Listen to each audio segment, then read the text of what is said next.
Hi everybody, I'm Arkush for ChicagoSunTimes.com, and we've had a full football season together. It is finally time to preview the last game. It is Super Bowl 49, again played actually in Glendale, Arizona, just outside of Phoenix. And we can tell you that the home team will be the NFC Seattle Seahawks. The New England Patriots will be the visitors. Not that it matters all that much, but it gives the Seahawks the choice of what jerseys they wear. That's about as significant as that's going to get. We can tell you, as far as these matchups, it's one of the best the Super Bowl has seen in some time. You look at the Seattle Seahawks offense versus the New England Patriots defense.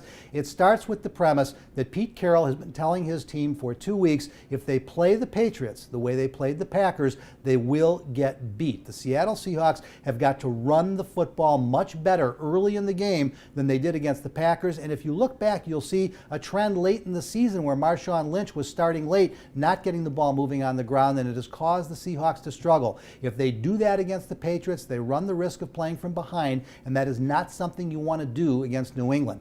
The Seattle Seahawks injuries are mostly on the defensive side of the ball. They did have Bailey step in at right tackle for the rookie Brett and played pretty well against the Packers. We don't know which one will go in this game. Other than that, they are relatively healthy on the offensive side of the ball. For the New England Patriots, what is the key on defense?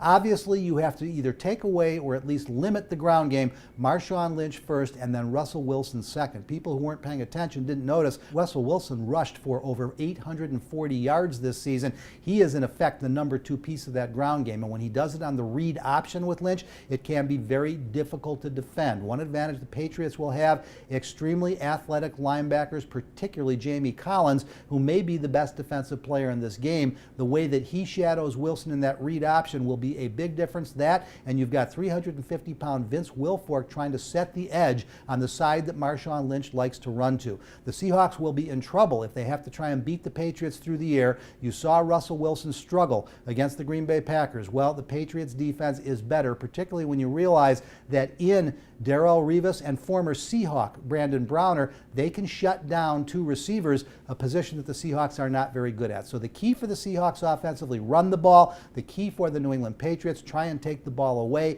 They can get some yardage on the ground. Don't let Lynch go crazy. You flip it around for the New England Patriots, you've got the matchup situation that everybody dreads. Yes, the Seattle Seahawks are the best defense in the NFL, but this is a tough one for them because normally their advantage is that you've got in Richard Sherman the best cornerback in the game, or at least along with Revis, one of the 2 best corners. He can take away a team's top receiver.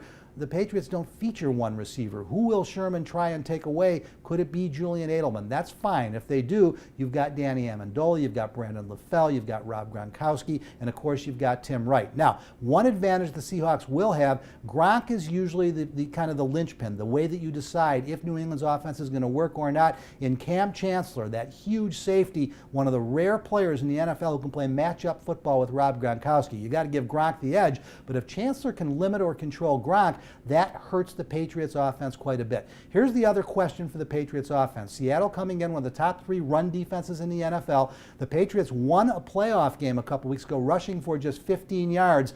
You don't win a Super Bowl that way. Now, LeGarrette Blount has to be the hammer. He certainly was and did it effectively against the Indianapolis Colts in the AFC title game. The Patriots will have to have success on the ground. They don't have to go off for 150 yards, but they've got to be able to run the ball consistently to keep the Seattle Seahawks from loading up the box. The advantage the Patriots have is because of Gronkowski and because of the 2 tight end sets with Gronkowski and Tim Wright, the Seahawks aren't likely to try and load the box too often because Patriot will audible out of a run call to Blount, and he will kill you with those tight ends. It'll be a fascinating game of matchup football, which brings us to the 2 head coaches. Bill Belichick, one of the greatest coaches of all time in the NFL. Pete Carroll, one of the hottest coaches in the league right now. Neither afraid of bending the rules. We've heard about Videogate and inflated footballs. Don't forget, Pete Carroll earlier this season, week 2, fined $300,000 for holding illegal practices. Both of these coaches will be looking for an edge in this game, and they won't be afraid to bend the rules to do it. Now,